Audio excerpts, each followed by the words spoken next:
Hola, ¿qué tal? ¿Cómo están? Bienvenidos a una nueva edición aquí en El Círculo en Justicia TV. Y vamos a platicar hoy de un tema del que se habla poco, que es el de la violencia contra los hombres. Y usted dirá, bueno, ¿qué tan poco se habla si constantemente hablamos de la violencia y constantemente son los hombres los que son objeto y sujeto de la violencia? Pero ¿qué pasa cuando la violencia no se da en las calles, ¿no? ¿Qué pasa cuando la violencia se da en las casas, en las relaciones familiares, en las relaciones de pareja? De eso vamos a platicar. Y para eso nos acompañan Adriana Ortiz Barraza, ella es psicoanalista, a quien me da mucho gusto saludar. ¿Qué tal, Adriana? Hola, ¿qué tal? Un placer compartir este espacio con ustedes. Muchas gracias por la invitación.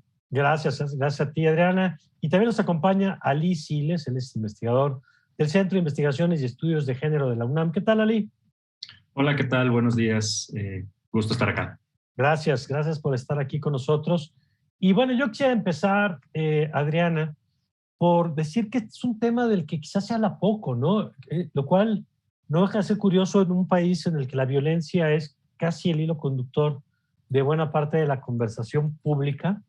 La violencia contra los hombres, por lo menos en el espacio en el que los vamos a abordar en este programa, no es un tema del que se suele hablar. Sí, totalmente de acuerdo. Fíjate que se habla incluso de que es una violencia más silenciosa de la que justo se da hacia las mujeres. Y es una violencia que está marcada precisamente por cuestiones ideológicas profundas y también socioculturales que implican que los hombres, como bien lo mencionabas, ¿no? Generalmente se les ha considerado perpetuadores de la violencia, sin dejar de ver que también existen mujeres violentas. Quizá una de las razones es porque no se ha dado en estas cuestiones de violencia de género que tanto se ha hablado y que de hecho no hay una ley que incluso está, ¿no?, dictaminada desde el 2004 como la ley de la violencia de género hacia la mujer, y que de pronto ahí no pueda incluirse a los varones. ¿Por qué? Bueno, porque las estadísticas nos dicen que sí es mayoritariamente ejercida por estos, pero eso no implica que se desvirtúe o se quite o se deje de lado los hombres que sufren esta violencia y que se sienten terriblemente avergonzados. Y precisamente por eso es menos visible, digamos. Es una violencia que está en el silencio y que poco a poco se ha ido también visibilizando esta circunstancia, porque las estadísticas nos dicen que hay un 25% de los casos que se denuncian de violencia doméstica que son de los hombres. Entonces es un dato realmente alto. Sí, ¿no? y qué bueno que lo dices, Adriana, y yo creo que no está de más hacerlo explícito, que evidentemente no es una competencia entre quién sufre más violencia, ni por hablar ahora de la violencia contra los hombres minimizamos de alguna manera la violencia contra las mujeres, de las que hemos hablado en muchos programas y seguiremos hablando, por supuesto. El problema es que todas las formas de violencia deberían ser condenables y todas hay que visibilizarlas. Y ahí, Ali, yo quisiera retomar esto que apuntaba Adriana. ¿Cómo andamos primero en conocimiento del tema, en el tamaño del problema? Que siempre yo he aprendido de especialistas como ustedes, pues que siempre lo primero que necesitas es un diagnóstico, pero a veces el problema empieza cuando no tenemos ni siquiera las herramientas para el diagnóstico y dimensionar el problema. Sí, efectivamente esa es parte del problema actual. No tenemos mucha información, de hecho tenemos muy poca información respecto a las características, sobre todo. Sabemos, como decías, que es un fenómeno que se presenta, que ocurre, digamos, que hay hombres que sufren o que viven violencia en diferentes espacios, pero específicamente, como lo decías, también en el espacio doméstico y en ese contexto de las relaciones de convivencia, ya sea con sus parejas o con su familia. Y la cosa es que sí, efectivamente no tenemos mucha información ni muchos datos respecto a qué características tiene esa violencia, digamos, de dónde viene, con base en qué, más o menos el volumen de incidencia. Lo señalaba ahora Adriana, hay algunas denuncias en este sentido, denuncias oficialmente realizadas ante la autoridad, pero es buena idea o, digamos, es razonable pensar que no son representativas del tamaño del problema. Entonces, lo primero que tenemos que hacer es eso, y es un poco una tarea más o menos pendiente que tenemos sobre todo del lado de la academia, de, digamos, intentar sondear ese problema para entender mejor, número uno, como sus dimensiones, y número dos, las características que puede llegar a tener, es decir, por qué lado se presenta la violencia, ¿no? con base en qué criterios, etcétera, etcétera. Oye, Ali, una cosa nada más antes de regresar con Adriana, que me parece importante destacar, que cuando te presentaba como integrante del Centro de Investigación y Estudios de Género, pues recordar o explicar al auditorio que los estudios de género también abarcan lo que pasa con las masculinidades, ¿no? Porque un poco como decía Adriana con la ley, a veces asociamos los temas de género únicamente a lo que tiene que ver con las mujeres, y me parece nada más como por aprovechando el espacio para recordarle al auditorio que los estudios de género también analizan, y vamos a ver cómo esta construcción de las masculinidades, ¿no? Esta idea de cómo se supone que debe ser un hombre, lo que se espera de un hombre, también son factores que influyen en temas como este del que estamos hablando hoy. Claro, ese es un muy buen apunte el que haces, Mario, porque efectivamente creo que ese es parte del problema que tenemos con la violencia que padecen los hombres o que viven los hombres en general. Tú lo decías también hace un momento, es cierto que entendemos que cuando hablamos de actos de violencia, de problemas con la violencia en diferentes ámbitos, generalmente pensamos en los hombres, y lo decía también Adriana, como los perpetradores de la violencia.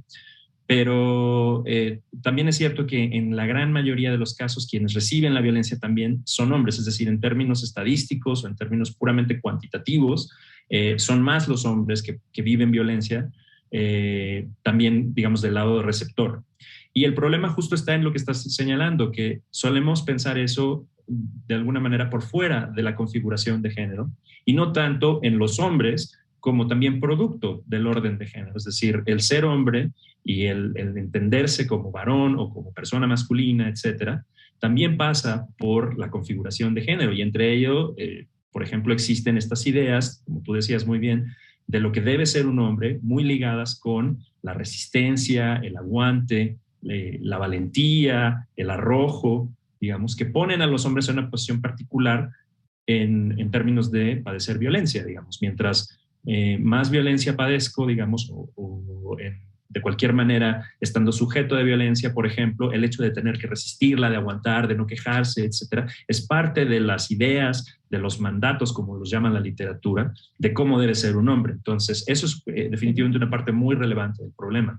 Que lo vamos a ver al ratito, seguramente, cuando nos expliquen por qué es tan difícil para un hombre de pronto denunciar, por ejemplo, esto, ¿no? Que seguramente tendrá mucho con lo que nos dice ahora Ali. Ahora, Adriana, cuando hablamos de violencia, algo que hemos aprendido en este programa es que la violencia viene en diferentes empaques, digamos, ¿no? Que puede ser psicológica, puede ser económica, que puede ser cómo se vive, y también si estas categorías, que las hemos escuchado mucho justamente cuando hablamos de la violencia contra las mujeres, si son las mismas categorías las que nos sirven para entender el fenómeno de la violencia contra los hombres.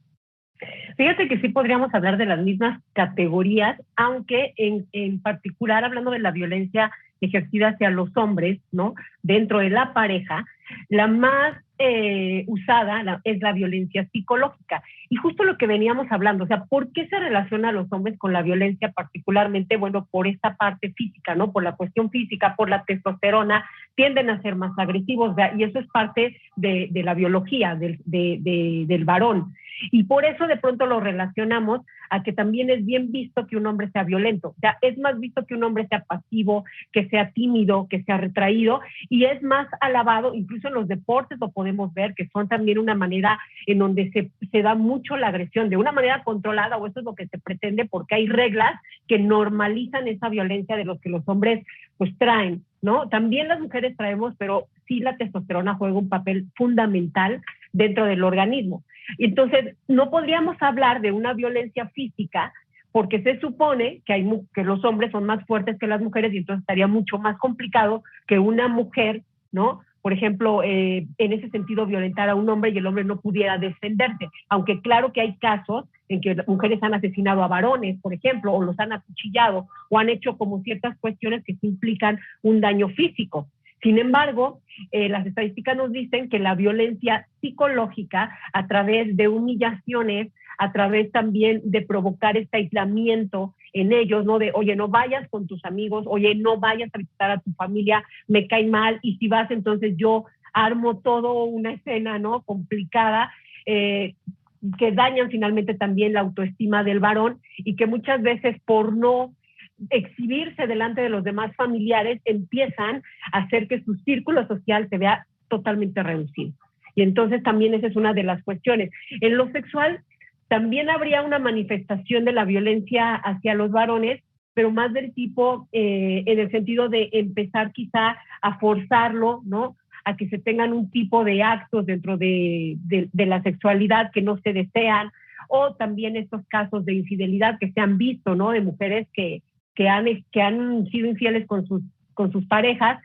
Y sabes que aquí me gustaría hacer un señalamiento, porque estamos hablando de las relaciones heterosexuales y no estamos hablando también de algo que va hacia los varones en parejas homosexuales, Claro. donde también sí se da mucho este tipo de actos. O sea, entonces eso también implica que nosotros empecemos a ver que el machismo nos perjudica a todos y a todas, no nada más en este caso a las mujeres, sino también a los varones, en el caso de no poder decir, bueno, como yo soy el sexo fuerte, como yo soy el proveedor absoluto, como yo soy el que debo de aguantarme las emociones, entonces no puedo, o incluso, ¿sabes qué?, normalizan estos actos de violencia hacia ellos como que, bueno, no es para tanto, o sea, sí puedo aguantar más. Yo les puedo decir desde la clínica que he tenido pacientes que han sido violentados físicamente por sus parejas.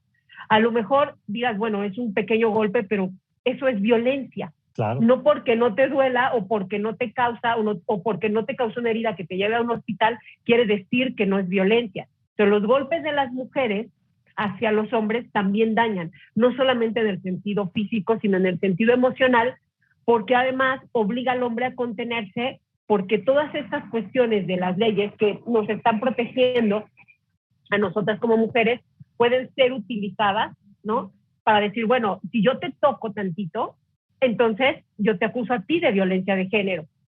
Es muy complicado entonces para ellos. Sí hay violencia también, claro, en ese sentido, ¿no?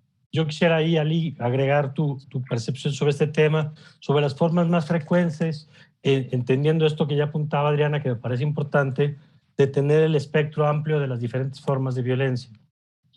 Sí, yo creo que es importante, como decías en un principio, entender cómo las categorías que hemos utilizado para analizar o para explorar la violencia de que suelen padecer las mujeres tienen características muy, muy específicas, una vez más regresando al marco referencial de las relaciones de género. Es decir, la violencia que sufren las mujeres, en muchos de los casos, que está tipificada incluso, que está reglamentada, por ejemplo, en nuestro caso, en la Ley de Acceso de las Mujeres a una Vida Libre de Violencia, está tomando en cuenta justo esas características de la violencia que se ejerce sobre las mujeres por el hecho de ser mujeres o por su condición como mujeres.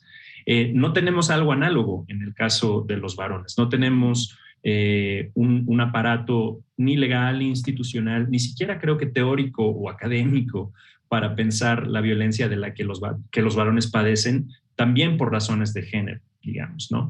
Adriana ya daba algunas pistas, ¿no?, sobre como, por ejemplo, por qué podría venir algunos de estas formas de violencia, por ejemplo, emocional o psicológica, ¿no?, que tienen que ver con minusvalorar a las personas, con de alguna forma cosificarlas o menospreciarlas, ¿no? Bueno, muchas de esas manifestaciones de violencia contra los varones justo van hacia el centro de una idea tradicional, como podríamos entenderla, o como también la llama la literatura, hegemónica de ser hombre, digamos, donde, por ejemplo, se habla de que los hombres tienen la obligación de ser los principales, si no los únicos proveedores, por ejemplo, del núcleo familiar. Y entonces, en ese sentido puede llegar a venir la violencia, ¿no? Minusvalorar esa posición, de alguna manera desacreditar el desempeño de esa actividad en los varones, decirles, no eres un buen proveedor, entonces no sirves como persona, no sirves como hombre, digamos, ¿no?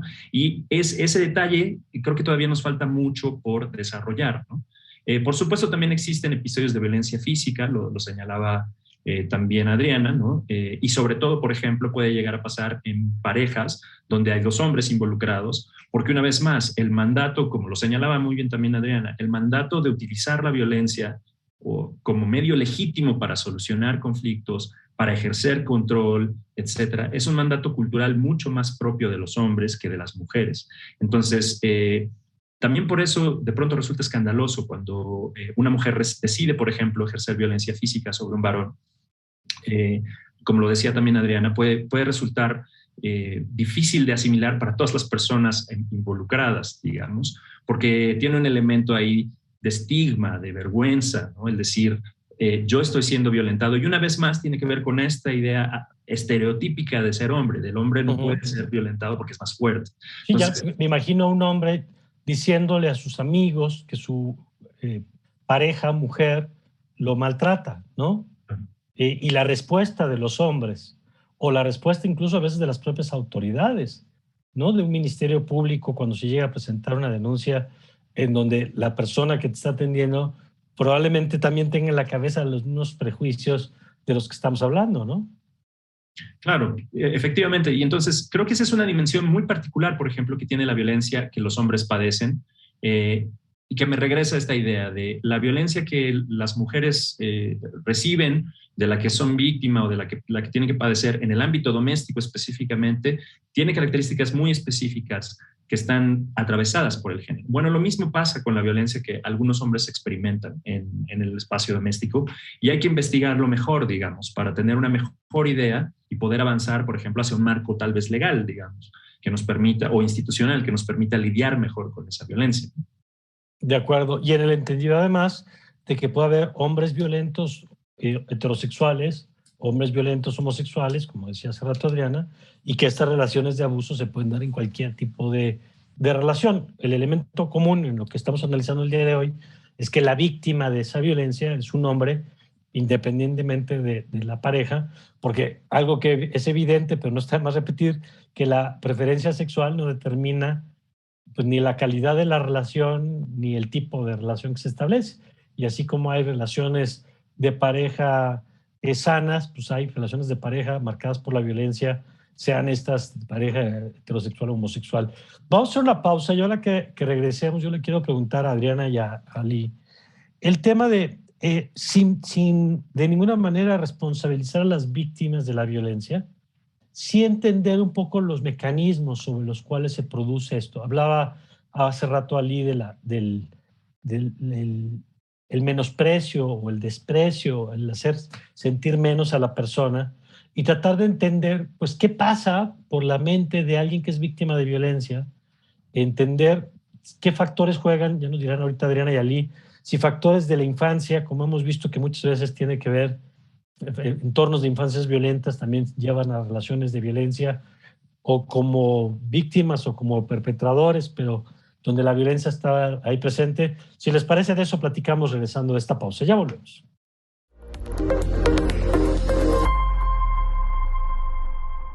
Estamos de regreso y a ver, Adriana, yo quisiera que nos ayudes a entender, sobre todo tu experiencia en la clínica, qué factores están detrás de las relaciones violentas. Y les decía yo en la pregunta antes de irnos a la pausa, sin ninguna manera responsabilizar a las víctimas de la violencia, porque eso parece muy importante, ¿no? Siempre la persona responsable es quien comete los actos violentos, no las víctimas, pero sí entender que hay algunos mecanismos, hay condiciones que favorecen las relaciones de abuso o condiciones pues, que hay que cuidar, digamos, y ponerles la lupa. ¿Cuáles dirías, Adriana, que son algunos de esos factores que, de lado, si quieres, ahorita vamos de las víctimas de la violencia, tú encuentras de manera recurrente en la clínica? Mira, yo lo dividiría en tres aspectos que juegan un papel fundamental en la vida de todos nosotros, de hombres y mujeres. O sea, el primero sería la familia, los mensajes que tenemos internalizados, pero desde ahí ya estamos, porque desde ahí nos están dando como todas estas expectativas, que es lo que debe de ser un hombre y lo que debe de ser una mujer. Por eso hablaba de que el machismo nos perjudica a todos. Entonces, estos mensajes que se dan en la familia, desde tú no debes de llorar, los hombres son fuertes, ¿no? Las mujeres son débiles, o sea, todas estas cuestiones desde que nos asignan un color, ¿no? El rosa para las mujeres como lo tierno, el azul para los varones, y todo lo que se nos va mandando desde la casa. Tiene que ver con la educación y, como bien lo mencionabas, con los ejemplos que se da de nuestra familia también. Lo que estamos viendo, los primeros vínculos que establecemos marcan nuestra vida y nuestra manera de relacionarnos después en la vida adulta. Entonces, la sociedad también juega un papel fundamental, porque finalmente nos estamos guiando por todo lo que depende de nuestras relaciones con los otros. Y aquí se les ha dado una carga muy pesada a los varones de aguantarse todo. ¿no? Yo debo de aguantar todo porque si no soy poco hombre. Y entonces, si no aguanto, entonces está en duda incluso mi virilidad.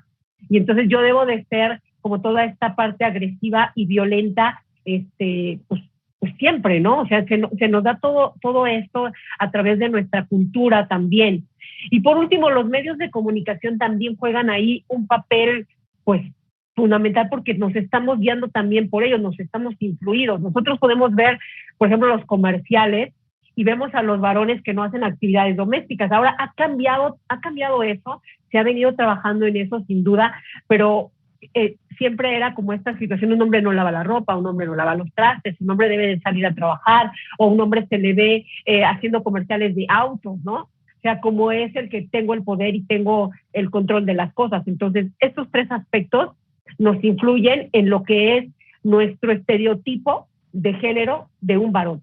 Y son tan fuertes que por eso, imagínate, si yo tengo el poder, soy el proveedor, si soy el fuerte, pues ¿cómo me van a violentar? Claro. Y por eso no lo puedo, pues digamos, me fue la expresión ahorita manifestar, no lo puedo expresar. de manifestarlo. Claro. Ajá, no lo puedo decir porque entonces voy en contra de todo lo que me han dicho que yo debo de ser, claro, en esta sociedad, ¿no? Y te escuchaba, Adriana, y pensaba, por ejemplo, como siempre el lenguaje es una expresión de lo que pasa en la sociedad, y la palabra mandilón, por ejemplo, ¿no? Que es una palabra que creo que remite mucho a esta imagen de la que hablabas, de cómo un hombre va a hacer labores en su casa, o cómo un hombre va a hacer, ¿no? Y tiene que ver con esta idea del machismo y de los roles esperados que decían. Y yo te quisiera preguntar lo mismo, Ali, en ese sentido, ¿qué factores hacen que un hombre tenga una mayor vulnerabilidad o condicionamiento que permita establecer relaciones en las que es víctima de violencia?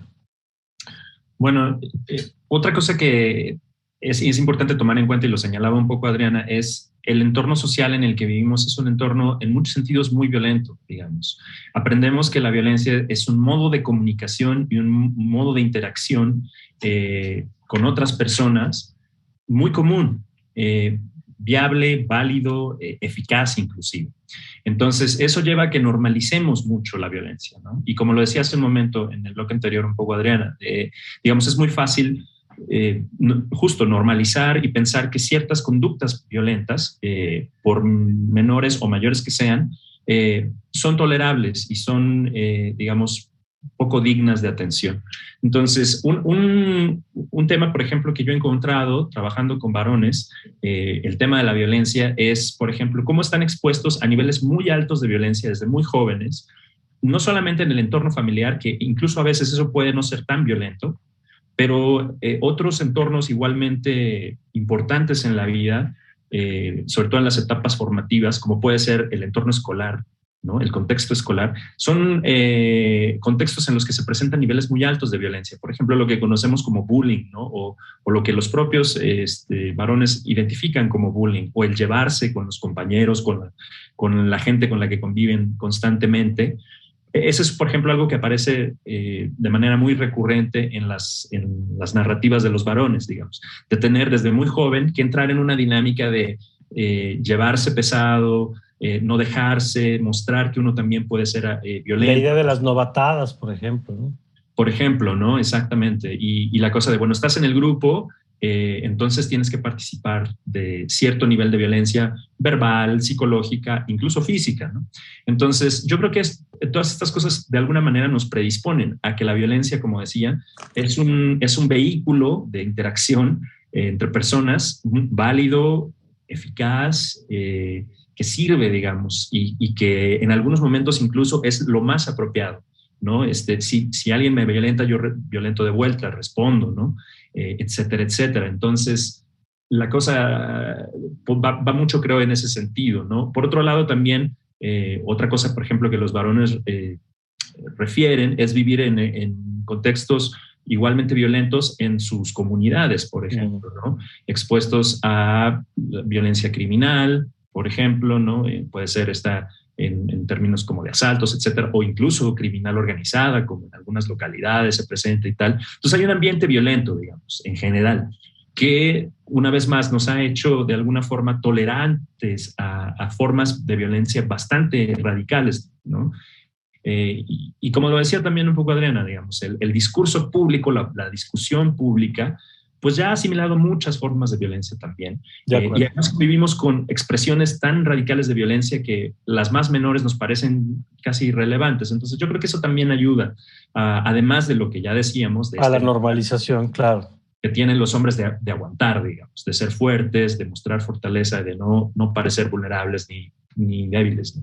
Ahora, déjame ir, Adriana, del lado de quienes cometen actos de violencia y sus mecanismos de control, porque hemos aprendido, por ejemplo, en el caso de la violencia contra las mujeres, que la violencia económica a veces juega un papel fundamental en eso, ¿no? Hemos visto, y yo creo que hemos aprendido muchos, que este asunto de juzgar y decir, ¿por qué no sale de casa? Bueno, pues entre otras cosas, porque la vida no la ve fuera de ese entorno, porque no tiene ingresos propios, porque le han fracturado la autoestima a niveles tal, pues que ve muy difícil la posibilidad de rehacer su vida y su independencia en un entorno en el que constantemente está siendo afectado, ¿no? ¿Qué ocurre en los hechos de violencia contra los hombres que encuentras tú como mecanismos de control o de que hacen todavía, además de todo lo que ya han explicado ustedes del entorno social, del entorno de los medios, del entorno familiar, que en la dinámica de relación juega y que incluso lo pongo en positivo, Adriana, que tú has visto que cuando eso se logra romper, de pronto los hombres empiezan a hablar del tema o empiezan a acudir a terapia, ¿dónde los controlan y dónde es lo que tienen que romper?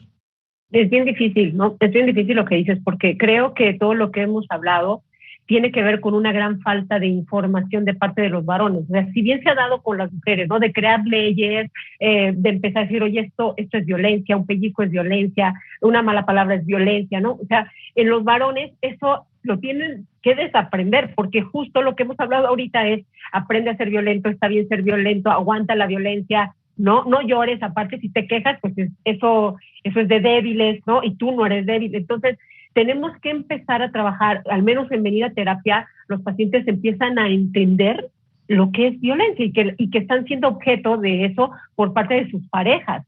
Pues nos falta como toda esta información. O sea, muchas veces ni siquiera lo identifican, Adriana. No lo identifican. Lo ven incluso como yo lo provoqué, ¿sabes? O sea, yo lo provoqué y entonces por eso me aguanto porque a lo mejor dije algo que hizo molestar a mi pareja y entonces me merecía eso. O sea, llegan a una cuestión así. ¿Y sabes por qué? Lo que yo he notado mucho en mis pacientes que han sido violentados es se sienten avergonzados. Entonces, imagínate el peso. Me siento avergonzado de no ser el hombre que me dijeron que tenía que ser. Y es que aparte estoy siendo agredido por mi pareja. Y por eso no lo dicen. Y también hay una cosa que está pasando y que no me dejarán mentir últimamente, que tiene que ver con las deficiencias a nivel institucional, ¿no? Legal y judicial, que presentan los hombres, porque si alguien no está considerado la violencia como un problema social. La violencia hacia los hombres como un problema social, se minimiza. Entonces, si tú no tienes un hombre para que declare, ¿no? Para que vaya y decir, oye, me están violentando, pues tiene que haber ciertas leyes que lo puedan también proteger. Y lo cierto es que no las hay con claridad. Y eso hace muy difícil que los hombres digan, bueno, pues ya para qué digo. Porque además, como están generadas, hay muchos puntos ciegos en la ley en este sentido, protegen a la mujer y entonces las mismas mujeres pueden decir, ¿sabes qué? Voy a hacer abuso, porque este es un abuso de la ley que me protege a mí y a mujeres que realmente lo necesitan y están siendo violentadas, pero yo voy a utilizarlo para decirte, bueno, pues si tú declaras, yo voy a decir que tú me violentaste primero. Claro. Y entonces aquí la ley nos dice que los hombres sí tienen que probar su inocencia, mientras que las mujeres no se les pide lo mismo. O sea, das por un hecho que está siendo violentada, lo cual estaría perfecto en cuestiones que requieren de ser rápido, ¿no? O sea, de una intervención rápida, pero que en otros casos están como esos huecos institucionales y que finalmente hay mucho miedo a que yo no me crea. De acuerdo. Y entonces, imagínate, como bien lo mencionaba, si ya soy el mandilón, si ya soy el que me están excluyendo del grupo de amigos porque no convivo, porque me tienen prohibido, ¿no? salir con mis amistades, pues es sumamente doloroso para los varones. Y lo puedo decir, los hombres también sufren, los hombres también lloran. Y eso hay que quitarnos como todos estos prejuicios, ¿no? Al menos en terapia eso se trabaja mucho. No, claro. Y yo quisiera ahí conocer tu experiencia, Ali, también en esto que contabas de la conversación con otros hombres que han experimentado violencia. ¿Cómo es ese proceso? Porque me llama mucho la atención esto que dice Adriana cuando señala, digo, como en la terapia muchas veces el paciente llega por una razón distinta a la que termina trabajando, ¿no? Así suele ocurrir para todo el mundo, pero me llama la atención que aquí dices, bueno, pues es que a veces ni siquiera es consciente de que está en una relación donde hay violencia y le da una justificación, explicación a la dinámica. ¿Cómo es tu experiencia, Ali, en ese sentido, trabajando, estudiando este tema? Sí, muy similar, digamos, pensar en que el umbral, digamos, de violencia que los hombres, con el que los hombres somos construidos, ¿no? Con el que somos educados, etcétera, es mucho más alto, digamos, para que podamos identificar episodios como violentos hacia nuestra persona. Lleva mucho más tiempo y mucha más energía, digamos, ¿no? No, como te decía hace un momento, por ejemplo, los hombres describen los hechos de violencia a los que han sido sujetos a lo largo de sus vidas, pero no necesariamente en esos términos, sin llamarlos necesariamente violencia. Como te decía, puede tener que ver con, pues así era el ambiente en el que yo crecí, era un ambiente difícil el en el que vivía, así nos llevábamos entre los grupos de amigos, y rara vez además se habla de las violencias que se llegan a vivir dentro de la pareja, ¿no? Entonces, yo sí identifico o he identificado de manera creo que similar a lo que señalaba Adriana, una dificultad en los varones para pensarse como sujetos de violencia, digamos, para reconocer las violencias, ya no digamos que ellos ejercen, sino las que se ejercen sobre ellos, ¿no? Lo cual hace todavía más difícil que puedan, digamos, diagnosticar las violencias que ellos mismos están ejerciendo, tanto contra otras personas como contra sí mismos, ¿no? Ese es otro tema también que, digamos, de alguna forma creo que contribuye a esto, que es que los hombres muchas veces no nos damos cuenta que estamos siendo de alguna forma violentos contra nosotros mismos, ¿no? Al no cuidar, por ejemplo, de nuestra salud, de nuestra integridad física, al tomar riesgos, al colocarnos en situaciones de riesgo, etcétera. De alguna manera estamos siendo también violentos en contra nuestra, sin siquiera pensarlo, ¿no? Sin formulárnoslo de esa forma, como, insisto, nosotros como sujetos de violencia. Entonces, y eso se refleja además en el mayor número de accidentes en auto, por ejemplo, que con los hombres que con las mujeres, el mayor consumo de alcohol. Es decir, hay una serie de indicadores pues, que confirman esto que tú estás apuntando ahora, ¿no? Que estas nociones de machismo terminan generando un daño al hombre. Por eso me parece muy importante, como decía Adriana, que no solo afecta a las mujeres el machismo, sino que estas construcciones afectan también, y eso tampoco lo tenemos en el radar. Claro. No, es un poco lo que intentaba yo decir en un inicio de la charla cuando decía, hace falta sustanciar, digamos, esa violencia y darnos cuenta cómo está configurada, porque es un hecho que los hombres padecen violencia y también la viven, también la sufren, pero tiene características específicas y características de género específicas, ¿no? Es importante, por ejemplo, pensar ¿por qué las leyes, por ejemplo, como de las que señalaba Adriana, han seguido cierta trayectoria para proteger a las mujeres, por ejemplo, en el espacio doméstico? Y esto, por supuesto, obedece a que en la configuración de género en la que vivimos, la manera en la que están acomodadas nuestras relaciones entre hombres y mujeres, efectivamente, las mujeres están confinadas al espacio doméstico, por ejemplo, se les piensa como sinónimo del espacio doméstico, ese es su lugar. Y por eso se piensa más en la necesidad de protegerlas en esos espacios.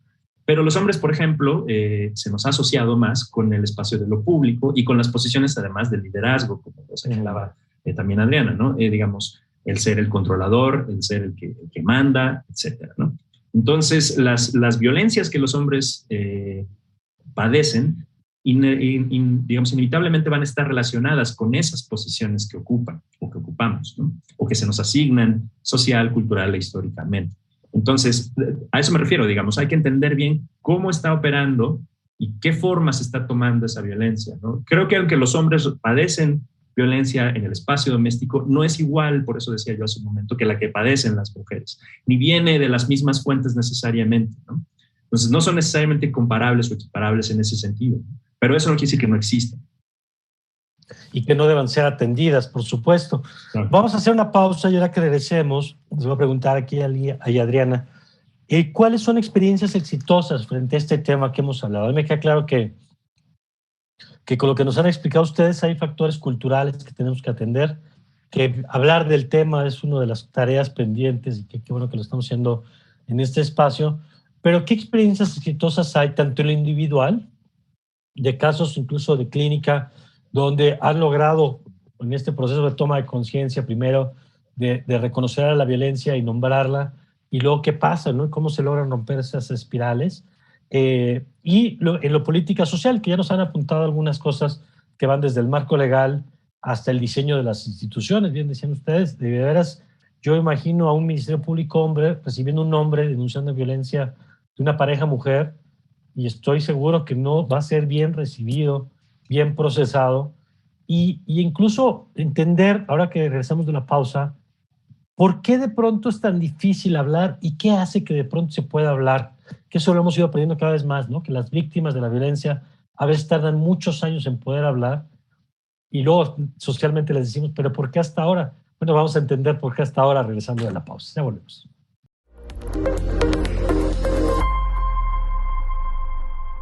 Estamos de regreso y platicamos ahora en el corte, y es que de pronto, Adriana, cuesta trabajo si una persona que nos está viendo no lo ha vivido o no ha visto una relación de violencia contra un hombre de cerca. A lo mejor no se la imagina, ¿no? A lo mejor no entiende exactamente. Y ahora nos decías, pues tú has escuchado historias con tu ejercicio profesional de violencia, de veras, en las expresiones incluso físicas muy serias. Así es.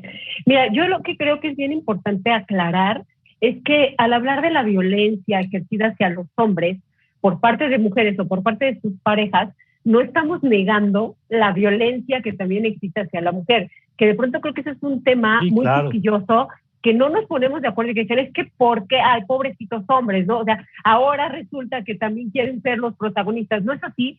La verdad es que sí, hay hombres que son violentados físicamente y que se enfrentan a esta cuestión de decir, bueno, yo soy más fuerte que tú, pero, o sea, yo no puedo responder porque entonces en mí sí recae el peso de la ley y en ti no. Entonces he tenido pacientes, por ejemplo, que han sido golpeados por sus mujeres y que resisten estos golpes por este miedo a tocar, ¿no?, a la mujer que está siendo agresiva con ellos y que pueda meterlos en una complicación legal porque, pues, no, las leyes están diseñadas en ese sentido para proteger a las mujeres y que se pueda llegar a ese abuso. O sea, es la violencia psicológica de ¿quién te va a creer a ti que yo te pego? ¿Quién te va a creer a ti? Es más, yo puedo azotarme o puedo provocarme un golpe o puedo hacer que me aprietes o que me sostengas para que no siga golpeándote y decir que yo soy a la que están violentando. Entonces son cosas muy fuertes para los hombres quitarse como también este estigma, ¿sabes?, de los perpetuadores de la violencia a lo largo de la historia. Y es algo que sucede. En este caso yo, por ejemplo, en estos casos sí he dicho, ¿sabes qué? Sujétala y retírate. O sea, no te quedes ahí. ¿Por qué? Porque faltan estos huecos de los que hemos estado hablando, poniendo sobre la mesa. Retírate. No puedes quedarte ni a que te sigan golpeando, ni ocasionar otra cosa que pueda resultar. Porque evidentemente la mujer que está violentando a un hombre no se pone a pensar por la personalidad a lo mejor del varón, que él puede tener una mayor fuerza física y lesionarte, ¿no? Pero que, bueno, pues tú estás provocando violencia, tú estás, no estás siendo racional, o sea, estás poniéndote en una postura de, bueno, si él me pega más, a él le va peor, ¿no? No importa que yo le pegue, es poquito. Y esas son cosas bien difíciles, la verdad, que se tienen que ir trabajando. A ver, y en ese sentido, Ali, ¿qué tiene que pasar para que se hable, para que una víctima de violencia hable de estos temas? Porque lo decíamos hace rato, lo hemos aprendido mucho con el tema de la violencia sexual, por ejemplo, como esta idea de que tanto en la infancia como ya en la vida adulta, las víctimas se encuentran muy difícil poder hablar. ¿Qué hace que alguien de pronto pueda hablar? ¿Y qué tendríamos que hacer para que sea más sencillo empezar a abordar estos temas como lo estamos haciendo ahora? Bueno, lo señalábamos hace un rato respecto digamos, un poco de pasada respecto del el problema que tenemos en la construcción más tradicional, más típica del varón. No se nos enseña mucho cómo a contactar con nuestras emociones, por ejemplo, y a identificar nuestra emocionalidad, identificar cuando nos sentimos tristes, cuando nos sentimos enojados, cuando nos sentimos asustados, etc. Entonces, creo que ese es un primer paso que habría que dar, ¿no? El que los hombres podamos contactar más con nuestra emocionalidad y nos demos permiso también de ser vulnerables, digamos, ¿no? De mostrarnos vulnerables, porque lo somos en realidad, ¿no? Como personas somos vulnerables en diferentes sentidos, ¿no? Entonces, muchas veces, desafortunadamente, la respuesta a la violencia, como decía yo hace un momento, que aprendemos que como varones debemos de tener, es más violencia, digamos. O sea, si alguien me violenta, yo debo responder de forma violenta. Y tal vez eso explique por qué, y eso es importante, creo, señalar de lo que también, o retomar o subrayar de lo que decía Adriana, que efectivamente, tal y como son las cosas hoy y con la información que tenemos y tal, el problema de la violencia en espacios domésticos, sobre todo, contra las mujeres es abrumadoramente mayor al de los hombres, ¿no? Esto no quiere decir que no haya hombres que también padezcan violencia, pero digamos, es un problema que socialmente está muy bien establecido, que mayormente padecen las mujeres. Pero bueno, más allá de eso, quienes sí la padecen, los hombres que sí padecen violencia, de cualquier tipo y de cualquier persona también, porque tú lo señalabas, por ejemplo, ahora, muchos hombres, por ejemplo, reciben violencia o son víctimas de violencia durante la infancia, ¿no? Y quizá eso tenga más que ver, más que con su condición de varones, con su condición de infantes o de menores de edad, ¿no? Sí. Muchas veces, por ejemplo, violencia sexual, eso es muy común y también está muy bien documentado, digamos, cómo las personas adultas suelen ejercer violencia sexual contra personas menores en su entorno también.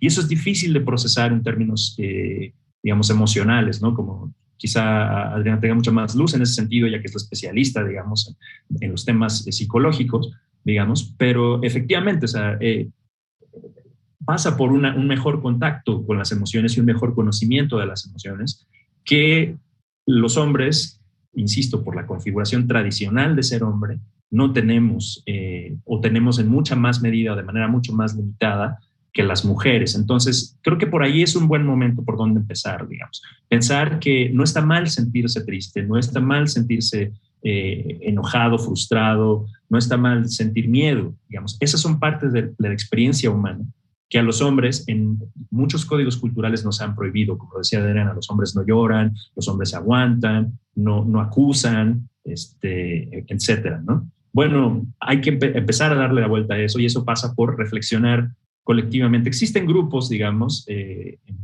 nuestro país, son todavía muy pequeños, digamos, y de alcance corto, pero donde los hombres se reúnen a hablar sobre esos problemas, digamos, hablar sobre sus problemas emocionales y sobre su experiencia como varones. Entonces, creo que generar ese tipo de espacios seguros donde los hombres puedan discutir entre hombres estas problemáticas, tú lo decías hace un rato, ya me imaginaba a un hombre llegando con sus amigos. Si lo pensamos en un contexto muy tradicional, ¿no? Digamos, de los hombres se reúnen en ciertos espacios para ciertas actividades, es decir, se juntan a ver el fútbol o se juntan a ver juegos, o se juntan a tomar cerveza en la cantina, lo que sea. Si lo pensamos así, a lo mejor es disonante, pero si pensamos en espacios donde los hombres se reúnen precisamente a hablar sobre digamos, su dimensión emocional, sobre su experiencia de vida, sobre su día a día, es mucho más fácil procesar tanto las violencias de las que ellos pudieran estar siendo víctimas, como las violencias que ellos mismos están ejerciendo también. De acuerdo. A ver, Adriana, entonces, en el mismo sentido, ¿qué tendríamos que estar haciendo, en tu opinión y en tu experiencia, para disminuir, con todo lo que ya hemos señalado, de la dimensión que tiene, del lugar que tiene dentro del espectro de la violencia que vivimos como sociedad, y que es una de las violencias, pero no por ello debemos dejar de señalarla, pues no porque sea en menor número deja de ser importante, y las víctimas también tienen que ser atendidas como todas las víctimas. ¿Qué tendríamos que estar haciendo en tu experiencia, tanto en lo individual como en lo social, e incluso en lo público, para atender este fenómeno? Oye, primero que nada, fíjate, me parece muy interesante lo que dice Ali respecto a cómo de pronto los hombres no pueden hablar, ¿no? O sea, creo que este punto es súper importante. Se oye muy fácil decir, oye, por ejemplo, yo a una mujer le digo, acude a tus redes de apoyo. Fíjate, o sea, ¿por qué? Porque nosotros como mujeres también por estas cuestiones de estereotipos y de modos de relacionarnos nos enseñan a hablar, ¿no? Ve, cuéntaselo a tu amiga, cuéntaselo a tu mamá, cuéntaselo a tu terapeuta, y al hombre le enseñan a cállate, ¿no? Y incluso, como lo decían ahorita, este ejemplo de, oye, ¿qué crees que mi mujer me maltrata? Oye, ¿qué crees que mi mujer no me dejó salir? No me dejó salir con ustedes como amigos. Es una cuestión de burla, y que aquí lo principal es, vámonos a tomar, vamos a beber, vamos a alcoholizarnos, ¿no? Porque ahí es donde los hombres nos hacemos hombres, y sí podemos llorar, pero bajo el influjo del alcohol, ¿no? O sea, por eso lo que mencionaba Lee es vital. O sea, tenemos que aprender también a darle voz a nuestros varones en el sentido emocional. ¿Y cómo lo vamos a hacer? Desde la infancia. O sea, cuando un niño se cae, ¿no? Y va a llorar, lo primero que puede decirle a alguien, ¿no? Sobre todo otro hombre, ¿no? Porque es lo que se da transgeneracionalmente. Y los niños no lloran. No llores, no seas chillón, ¿sí? Quitar como todos estos roles, estos estereotipos de género que dañan a los niños, incluso a través de los juguetes, ¿no? O sea, tú debes de usar cosas rudas, cosas para romper, cosas para patear, y no puedes jugar con las muñecas, y no puedes hacer eso, porque eso no es de los varones. Entonces, enseñarles a que tengan una masculinidad diferente. O sea, una masculinidad donde puedas jugar con lo que tú quieras, porque eso va a ampliar tu mundo psíquico, porque es la representación que tenemos. Claro. Y entonces yo también voy a hacer y voy a trabajar para ser un buen cuidador, por ejemplo, claro, ¿no? Porque estoy en contacto de ti mismo y de también, los demás, claro. Exacto. O sea, porque esto que mencionaba justo acerca de los hombres se exponen más. Y saben ustedes que aunque las mujeres estadísticamente intentan más veces suicidarse, los hombres son los que se quitan la vida mayormente. O sea, lo intentan menos, pero son más letales. Por estas cuestiones también de agresividad que hay. Entonces tenemos que trabajar en esta parte emocional, es muy importante, en la parte de la educación también, que no demos estos mensajes, que validemos las emociones de nuestros pequeños, porque son humanas, las emociones no tienen género, las emociones son para todos y para todas. Pues trabajar en eso es muy importante. También creo que asistir a terapia es una de las, pues, ¿qué les voy a decir? La mejor recomendación, porque está tan estigmatizado, ¿no? La mujer se deprime, la mujer se pone ansiosa, la mujer es histérica, pero los hombres se guardan todas estas emociones que pueden tener un desenlace fatal, como son las adicciones, como es el suicidio, como son los trastornos de ansiedad, que yo les puedo decir que tiene el consultorio, y sobre todo ahora en pandemia, se acrecentaron más en los varones, también por estas cargas emocionales que no tienen una manera de sacar, de desahogar. Claro. Y que evidentemente también nos acerquemos a la información que hay al respecto, ¿no? Y que no creamos también esta lucha entre los géneros, que no nos funciona a nadie. O sea, no es una lucha de los hombres a las mujeres, ni de las mujeres hacia los hombres. Tenemos que entender que la violencia se da en todos los ámbitos. A ver, ¿y a qué agregarías tú, Ali, a esto, sobre todo desde la esfera de lo público? Porque me queda claro, me gusta mucho cómo lo han planteado, que mucho nace de la esfera, desde la infancia, como han planteado, desde la esfera de lo cultural, por supuesto, pero desde la lógica de política pública, por ejemplo, ¿qué tendríamos que estar haciendo? Pienso, por ejemplo, en la capacitación de pronto de instituciones que no tienen conciencia sobre este tema, o desde el registro hasta la atención. Obviamente, por razones obvias, hemos ido construyendo, con muchos trabajos, hay que decirlo además, el tema de casas, por ejemplo, para mujeres víctimas de la violencia, para que puedan tener una salida del entorno y puedan reconstruir su seguridad física y económica y de autoestima. Pero nunca hablamos de espacios similares, evidentemente, la lógica de hombres.